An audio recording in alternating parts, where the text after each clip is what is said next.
Olá, boa noite. Veja no Brasil TV desta terça-feira, 5 de abril. O Tribunal de Contas da União suspende a compra de quase 4 mil ônibus escolares pelo Ministério da Educação por suspeita de sobrepreço. Chega a 19 o número de mortos por causa das chuvas no estado do Rio. Criminosos invadem, fazem reféns e roubam uma casa onde moram funcionários da Embaixada dos Estados Unidos em Brasília. E ainda, depois de 2 anos suspenso por causa da pandemia, o espetáculo da Paixão de Cristo volta a acontecer em Nova Jerusalém. Agora, no Brasil TV.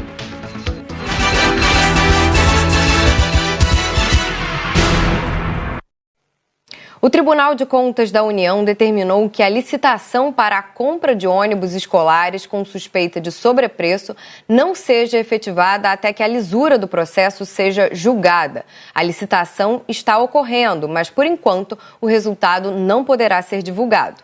A decisão do ministro do TCU, Valton Alencar, é provisória e impede que o FNDE homologue o resultado do pregão eletrônico até que o tribunal julgue o processo de compra. A liminar foi concedida atendendo aos pedidos de 2 deputados e de um senador da oposição.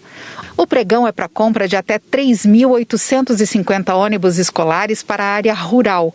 No documento, o ministro cita que o secretário de Controle Externo da área de Educação do TCU informou que ontem a unidade técnica do tribunal fez uma reunião virtual com o FNDE e ficou acertado que o órgão concederia acesso aos auditores aos arquivos do pregão. Mas a medida não foi implementada até o fim da tarde, impedindo que o TCU avaliasse adequadamente os preços de referência. E que esse fato, aliado ao grande valor da licitação, gera a perspectiva de eventual prejuízo ao erário.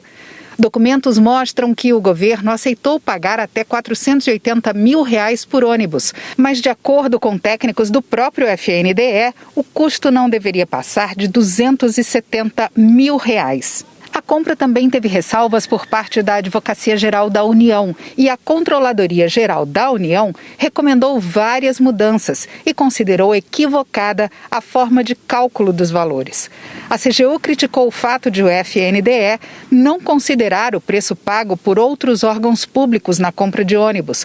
Disse que o órgão considerou apenas os valores informados pelos próprios fabricantes e concluiu: observa-se que os valores obtidos encontram-se, em média, 54% acima dos valores estimados. Com isso, o preço total da compra pode pular de R$ 1,3 bilhão para mais de R$ 2 bilhões, uma diferença de 769 milhões. Apesar dos alertas, o FNDE manteve o pregão. Hoje, os lances foram apresentados e analisados. Em nota, o FNDE informou que não vai homologar o resultado até que o TCU decida sobre a questão.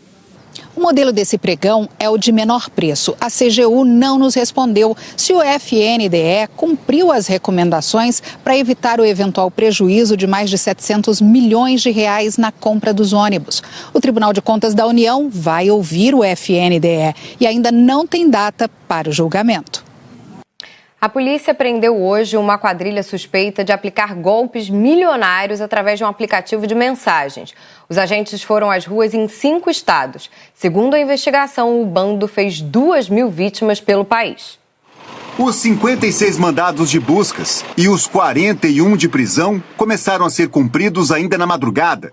Em Goiânia, os policiais prenderam 28 pessoas suspeitas de envolvimento com um grupo que dava golpes através de um aplicativo de mensagens. Segundo a Polícia Civil, a maior parte dos criminosos é de Goiás, mas os golpes eram aplicados em outros estados, principalmente em São Paulo, onde há o registro de mais de 600 vítimas.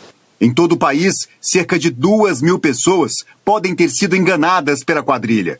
A polícia disse que os golpes somados podem chegar a R$ 3 milhões. A investigação começou no ano passado em Presidente Prudente, interior de São Paulo. Uma das vítimas foi a advogada Bárbara Trogilo. Ela contou que os criminosos clonaram o celular dela por 4 vezes. O bandido mandou mensagem para o pai dela. Se passando por Bárbara, o golpista disse que precisava fazer uma transferência, mas que não estava conseguindo, e pedia ajuda ao pai dela. O valor da ajuda R$ 5.950. Sempre a mesma história, que havia trocado de número, que o celular estava na assistência, estavam utilizando aquele número como se eu estivesse utilizando aquele número temporariamente, né, e com a mesma conversa de que teria que pagar um boleto, que havia excedido o limite da conta naquele dia, que depois retornaria esse valor para a pessoa. E como eu disse, a maioria das vezes foi o meu pai, ele sempre, não sei como, ainda a gente não sabe como, eles têm acesso aí à nossa lista de contatos e vão nas pessoas mais próximas. De acordo com a polícia, os criminosos criavam um perfil falso no aplicativo de mensagens. Para isso, usavam fotos roubadas das redes sociais das vítimas e começavam a conversar com parentes e amigos da pessoa, fingindo a troca de número de celular e que o antigo deveria ser apagado. Em seguida, pediam dinheiro, com desculpas como problemas de saúde ou com cartão do banco, para justificar as transferências. Como é que eles conseguiam essas informações, esses dados pessoais? Através de redes sociais. Hoje, as redes sociais, elas vêm para nos auxiliar a encontrar familiares, para poder fazer divulgação de trabalhos pessoais, mas a sociedade, ela extrapola no número de informações que acaba lançando nessas redes. Os suspeitos serão indiciados pelos crimes de estelionato eletrônico, falsidade ideológica, organização criminosa e lavagem de dinheiro. As penas podem chegar a quase 30 anos de prisão. Agora um alerta. Os casos de dengue têm aumentado muito no Distrito Federal. Segundo a Secretaria de Saúde, este ano já registra um crescimento de 420% no número de casos da doença, se comparar com o mesmo período do ano passado. E o governo está testando um novo fumacê para combater o mosquito. A Michele Mendes tem os detalhes. Ceilândia, São Sebastião e também Samambaia lideram o número de casos. De janeiro até o dia 19 de março, o DF registrou 15.618 casos de dengue. Como você disse, aumento de 420% em relação ao mesmo período do ano passado. Infelizmente, uma pessoa morreu vítima da doença. Agora, a Secretaria de Saúde informou que vai testar um novo equipamento de fumacê. A gente tem imagens para mostrar desse equipamento em funcionamento. O atual equipamento ele tem alcance de 30 metros. Agora, o novo modelo de fumacê supera o alcance de 100 metros. O novo modelo deve começar a funcionar lá em Planaltina, onde também os casos estão em alta. A Agência Nacional de Vigilância Sanitária aprovou o registro da vacina da Janssen contra a Covid. O uso emergencial da vacina tinha sido aprovado em março do ano passado. As outras vacinas contra a Covid-19 aplicadas no Brasil, a AstraZeneca da Fiocruz, a Coronavac e a Pfizer, já têm o registro da Anvisa. Agora a gente fala das chuvas no litoral sul do estado do Rio. Bombeiros ainda procuram por 4 desaparecidos na Costa Verde, 3 em Angra dos Reis e 1 em Paraty. Bombeiros trabalharam na madrugada e seguem nas buscas pela menina Yasmin, de 9 anos. Eles usam uma técnica chamada de desmanche hidráulico para retirar a lama e tentar achar o corpo. Yasmin é filha de Lucimar de Jesus, que morreu com mais 4 filhos num deslizamento de terra na praia de Ponta Negra, em Paraty. Outro filho dela, de 12 anos, sobreviveu e segue internado em estado muito grave. Os corpos da família vão ser velados hoje à tarde. O abastecimento de água e luz está retornando aos poucos na cidade. 3.600 pessoas foram atingidas pelas chuvas. Mais de 500 estão desalojadas. São mais de 5.000 pratos servidos por dia desde sábado. Os alimentos são doados, mas os abrigos dizem que o estoque está baixo e pedem doações de produtos da cesta básica e de higiene pessoal. Tem muitas pessoas desabrigadas, necessitadas, que foram afetadas com a chuva, com deslizamento de terra e tudo. Então é muito importante que as pessoas se solidarizem e enviem doações sempre. Está todo mundo se movendo com a situação, né, de Paraty, e isso é muito importante para a gente e para toda a população, né? Em Angra dos Reis, bombeiros encontraram ontem à noite a 11ª vítima das chuvas na cidade. Sara Conceição dos Santos tinha 34 anos. Estava com as filhas quando a casa desabou no bairro Monsuaba. 2 filhas morreram soterradas. A mais velha está internada. Foi a pior chuva da história de Angra. Em 3 dias, choveu metade do que era esperado para o ano inteiro. O governo federal declarou situação de emergência e liberou R$ 2.400.000 para o município. Na Ilha Grande, 3 pessoas ainda estão desaparecidas na praia de Itaguaçu. Um grande deslizamento de terra mudou a paisagem da praia. O que se vê agora é só terra. A faixa de areia desapareceu e 3 casas que existiam na praia foram engolidas pela lama. 3 cidades da Baixada Fluminense e da região metropolitana continuam em situação de emergência. Muitas famílias estão desabrigadas ou desalojadas. Em Nova Iguaçu, quem mora perto do Rio Botas não sabe quando vai poder voltar a ter uma vida normal. Ainda hoje, 3 dias depois da enchente, Simone está tentando contar o tamanho do prejuízo. A água foi até onde, Simone? Foi até aqui. Na altura do armário aqui. Só não, subiu um pouco, eu já limpei hoje eu limpei. Simone, que está desempregada, mora nessa casa há menos de 1 mês com a filha e o marido. Ele estava trabalhando. As duas tentaram se esconder da enxurrada do jeito que puderam. Olha a quantidade de água no quarto da minha filha. Olha o quarto da minha filha como é que foi. O colchão dela molhou tudo, Simone. E a água chegou ali em cima. Não tinha como ficar aqui dentro, não. A casa da Simone fica nessa rua, na margem do Rio Botas, no bairro de Comendador Soares, em Nova Iguaçu. Os moradores aqui disseram que no dia da chuva não dava para ver as ruas. A água encobriu esse leito do rio e também chegou até ali, a ponte, que resistiu, mesmo ficando cheia de sujeira. Foi quando a enxurrada baixou, no dia seguinte à chuva, que os moradores viram os estragos. A prefeitura veio aqui, deu alguma assistência para vocês? Nada, veio nada. Não veio, não. A limpeza da rua mesmo continua do mesmo jeito. Não mandaram uma máquina, não mandaram nada. Alguns moradores de Nova Iguaçu também reclamam que está faltando água em casa. Fomos atingidos na sexta-feira por uma forte chuva, onde perdemos várias coisas em nossas casas. Estamos sem água para poder limpar a nossa casa. É uma vergonha o que eles fazem conosco, que pagamos todo mês a conta em dia. A prefeitura diz que há 40 pessoas desabrigadas e mais de 5.600 desalojadas e prometeu distribuir cestas básicas, material de limpeza e higiene. Mas ontem, moradores da cidade chegaram a formar filas e saíram sem a ajuda. Hoje de manhã, teve espera em um dos pontos para cadastrar as famílias. Mas a previsão é que só amanhã as cestas sejam entregues. Estamos nessa expectativa de colchonete, uma ajuda de cesta básica. Só Jesus mesmo, para ter misericórdia do povo. E aguardando a ajuda de aqueles que podem nos ajudar. A Prefeitura de Nova Iguaçu disse que está fazendo a limpeza das ruas da cidade. Sobre a falta d'água, a Águas Rio disse que o problema aconteceu por conta de uma falha no sistema de água da SEDAI, que alegou que o problema foi causado pelas chuvas, mas que o sistema já foi normalizado. O número total de mortos em consequência das chuvas da última semana no estado do Rio subiu para 19. Uma morte foi registrada na cidade de Cachoeiras de Macacu.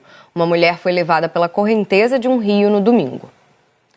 A Polícia Civil vai investigar a morte de um adolescente de 17 anos com um tiro no peito em Cordovil, na zona norte do Rio. A família diz que o disparo foi feito por policiais militares. Cauã da Silva Santos, de 17 anos, estava numa festa do projeto social em que ele treinava jiu-jitsu e luta livre.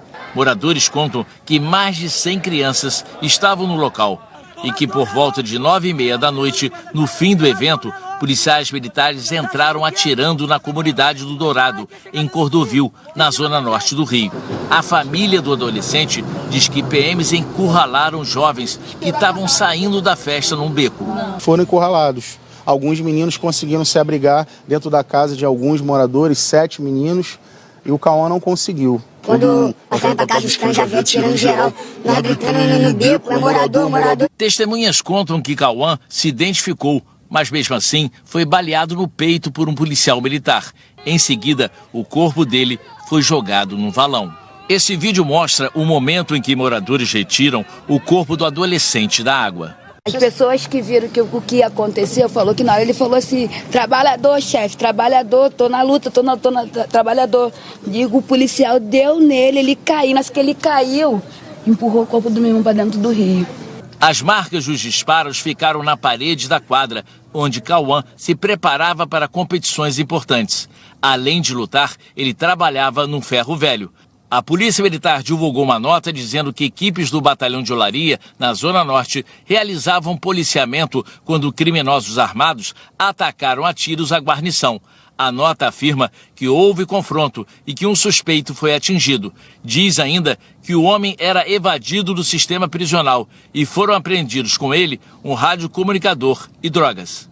Ainda segundo a PM, os policiais foram até um valão próximo, onde os demais criminosos teriam pulado durante a fuga. E no córrego teriam sido apreendidos uma pistola, carregadores e munição. A PM disse que as equipes foram informadas que um homem atingido por um tiro deu entrada no hospital Getúlio Vargas. A família nega que tenha havido qualquer confronto. Se foi isso que aconteceu, por que no momento em que a polícia saiu de dentro do beco, eles passaram pela rua catando as cápsulas que foram deflagradas? Algum tempo depois, a Polícia Militar enviou um novo posicionamento e pediu para que o anterior fosse desconsiderado. A nova nota diz que a primeira Delegacia de Polícia Judiciária Militar instaurou um inquérito policial militar para apurar todas as circunstâncias do caso. Ontem, após o crime, moradores da região fizeram um protesto. Hoje, durante a manhã, houve um novo protesto e 2 ônibus foram incendiados. A Polícia Civil recolheu as armas usadas pelos policiais militares envolvidos na ação e vai encaminhá-las para a perícia. Os investigadores aguardam agora um laudo do IML para saber se existe algum fragmento de bala no corpo de Cauã. Com o fragmento, é possível fazer confronto balístico para tentar descobrir qual o calibre da arma que matou o adolescente. Os parentes contam que Cauã já conquistou títulos no esporte e participaria de um campeonato de luta livre no próximo sábado. Meu filho é estudante, meu filho fazia luta, meu filho sempre foi um bom menino, meu filho nunca foi envolvido com nada. Para eles fazerem uma coisa dessa com meu filho. Tinha um grande futuro pela frente, ele tinha participado do Campeonato Brasileiro no mês passado e ele ia disputar o Mundial no próximo sábado e os sonhos foram ceifados. O comando da Polícia Militar no Rio de Janeiro disse que identificou 7 militares que atuaram na comunidade em que Cauã foi morto.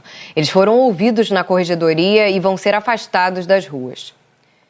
Criminosos invadiram uma casa no Distrito Federal, prenderam os moradores e levaram vários objetos de valor. A casa é ocupada por funcionários da Embaixada dos Estados Unidos. O assalto foi no sábado à noite, em uma casa que fica dentro deste condomínio fechado, no lote 13, do conjunto 12 do setor de mansões Dom Bosco, no Lago Sul. Segundo a polícia, 2 homens invadiram a residência. Todas as pessoas que estavam na casa foram levadas para um quarto e ficaram trancadas, mas uma delas conseguiu ligar para a polícia. A PM chegou ao local por volta das 10 horas da noite, mas os bandidos já tinham conseguido fugir. Todos os moradores aqui do condomínio são funcionários da Embaixada dos Estados Unidos. E repare que o condomínio é todo fechado, tem muro alto e um grande esquema de segurança. Mas nada disso inibiu a ação dos bandidos que invadiram uma casa e fizeram todos os moradores reféns. Na entrada do condomínio tem uma guarita com vigilante 24 horas por dia e tem câmeras por todos os lados.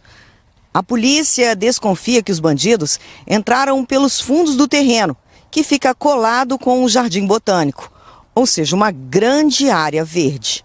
Quando a PM chegou aqui até o local, encontrou a casa toda revirada. A polícia não deu detalhes de quantas pessoas estavam na residência na hora do assalto e nem o que foi levado pelos bandidos. Disse apenas que eles conseguiram levar joias e alguns documentos.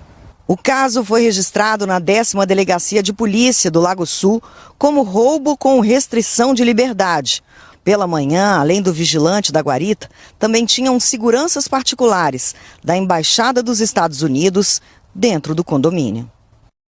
Ainda não há informação sobre os criminosos. A Embaixada dos Estados Unidos não se pronunciou sobre o caso. A seguir, o trabalho da retirada de uma carreta que ficou pendurada na mureta de proteção da rodovia Fernão Dias, em Minas Gerais.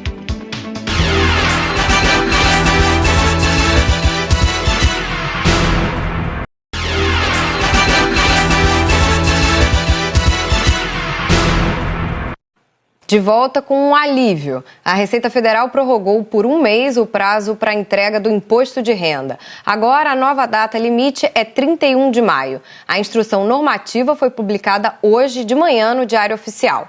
Até o momento, quase 11 milhões de pessoas já enviaram seus dados à Receita. O governo espera receber ao todo pouco mais de 34 milhões de declarações. O prazo de entrega começou no dia 7 de março. As datas para a restituição foram mantidas. Foi retirada a carreta que ficou pendurada na mureta de proteção da rodovia Fernão Dias, em Betim, Minas Gerais. O acidente foi ontem e deixou o trânsito complicado durante todo o dia e parte da madrugada. O trânsito só foi totalmente liberado hoje pela manhã. Foram quase 20 horas de interdições na pista. Por causa da complexidade, a carreta só pôde ser retirada durante a madrugada. 2 guindastes com capacidade para levantar até 140 toneladas foram usados na operação. A retirada da carreta, marcada para 3 horas da manhã, começou com 20 minutos de atraso. A rodovia no sentido São Paulo foi toda fechada. 7 operários conduziram a operação. Cabine e carroceria foram içadas juntas. Trabalho lento que foi feito de forma cautelosa. A cabine foi a primeira a tocar o solo. Em menos de 10 minutos, a carroceria também estava no chão. O acidente foi por volta de 9h30 da manhã de ontem. O veículo que seguia na pista no sentido São Paulo estava carregado de brita. A carga foi toda perdida. A cabine ficou pendurada na mureta de proteção por apenas uma peça. A carroceria, apoiada no vão, ao lado do muro. Por pouco não despencou para a ribanceira. Durante a noite, o congestionamento era de 5 quilômetros. Com o impacto, o motorista de 32 anos foi arremessado. Caiu fora da pista de uma altura de cerca de 10 metros. Foi socorrido consciente e levado para o Hospital Regional de Betim. Os exames apontaram contusão pulmonar e fratura em uma das vértebras. Ele deu muita sorte, a gente conseguiu perceber que o cinto dele estava preso no banco, ele estava sentado sobre o cinto. Se ele tivesse usado o cinto de segurança, talvez nem teria ido para o hospital. Ele teve aí alguns ferimentos um pouco mais graves pela falta do uso de segurança. A cabine foi retirada em um guincho. Já a carroceria foi fixada em outro cavalo mecânico. A rodovia ficou totalmente fechada por 1 hora. A Polícia Rodoviária Federal teve acesso ao tacógrafo e confirmou que o motorista dirigia acima do limite permitido para veículos pesados no trecho. A Semana Santa está chegando e um dos maiores espetáculos, a Paixão de Cristo em Nova Jerusalém, volta a acontecer depois de 2 anos suspensa por causa da pandemia. A temporada começa no próximo dia 9 e a gente acompanhou o ensaio da peça. O clima é de movimentação nos bastidores. Desde a chegada para o elenco da Paixão de Cristo, estes dias na Cidade Teatro de Nova Jerusalém são de cenas passadas, repassadas, com pausas a toda hora, para os ajustes. Não se trata apenas da sincronia do ator com as falas. O posicionamento em cada cenário é fundamental para a história ser contada. São ensaios em etapas. Primeiro o tratamento com os atores daqui, da região, a multidão, 400 pessoas aqui trabalham com a gente, soldados, né? Quando isso está bem prontinho, aí chegam os atores de Recife, finalmente chegam os atores que são da televisão, que é o que estamos fazendo hoje agora, encaixando eles. Em 2022, a Paixão de Cristo de Nova Jerusalém reúne atores que já têm uma história com o espetáculo. Luciano Zafir, por exemplo, tem agora o papel de Herodes. É a 6ª participação dele em Fazenda Nova. Cristine Fernandes interpreta Maria, mas já viu o espetáculo quando era criança. É um reencontro com a Cidade Teatro. Eu acho que realmente, sublinhando depois dessa temporada de pandemia que a gente passou, eu acho que tudo fica mais forte, porque nós estamos mais sensíveis. Marina Pacheco, neta de Plínio Pacheco, criador da Cidade Teatro e da Paixão de Cristo, sempre foi a responsável pela produção do figurino. E ainda continua. Só que esse ano com uma missão a mais. Vive o papel de Maria Madalena. É uma edição diferente para ela. Como representante de Caruaru, Wagner Salles, que faz vários personagens, vai para a 23ª participação na Paixão de Cristo. Um misto de emoções também, né? Subir no palco, principalmente desse, que é o maior teatro ao livre do mundo, e está voltando agora, né, depois de 2 edições, 2 anos sem fazer. Então, para a gente é um renascimento, é um recomeço. O elenco é formado por mais de 450 atores e figurantes. Até esta quinta-feira, a jornada de ensaios promete ser intensa, chegando muitas vezes às 2, 3 da manhã. Atores como Gabriel Braga Nunes, que interpreta Jesus, tem certeza, o espetáculo é uma experiência transformadora. A gente está aqui no meio dos ensaios gerais e esse processo de aproximação desse personagem está sendo uma coisa muito bonita para mim. Para as equipes, é correria contra o relógio para tudo ficar pronto. O espetáculo será encenado de 9 a 16 de abril. A expectativa é que seja assistido por pelo menos 8.000 pessoas por noite. Quem de vós não tiver pecado, atire a primeira pedra. O Brasil TV fica por aqui. Outras notícias logo mais no Jornal Nacional, às 8h30 da noite, hora de Brasília. Uma ótima noite para você.